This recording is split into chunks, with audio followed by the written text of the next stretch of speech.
The best thing about performing Brünnhilde's Immolation scene is the dramatic journey that I get to take as a performer, as an actress, as a singer, to honor the self-actualization that Brünnhilde is having in this moment.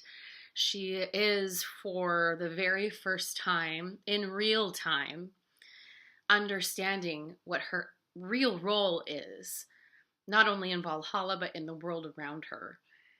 And she goes through quite the journey, and it's a tremendous amount of fun for me to be able to do this.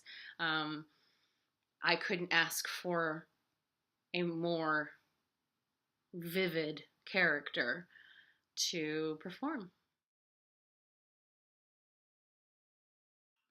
So there are a couple of things that you might want to pay special attention to when you're listening to Brünnhilde's Immolation scene, most notably the other leitmotifs from the other operas.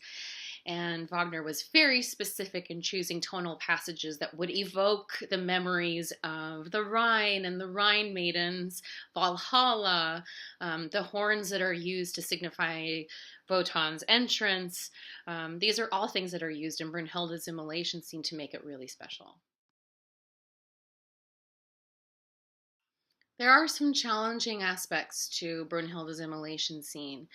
I think the hardest thing for me personally is to fight the common misconception that all Wagner has to be loud.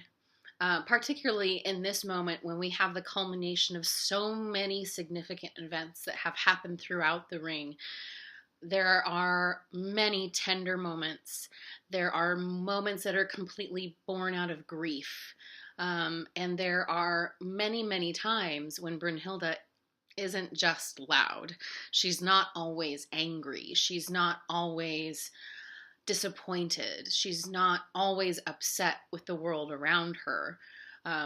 There's a lot that happens in this moment for her. And like any other person, there's a varying level of inflection and tone and manner of speech that happens. And the more I am focused on remaining true to the text, and understanding her reasons for saying the things that she does, things should be fine.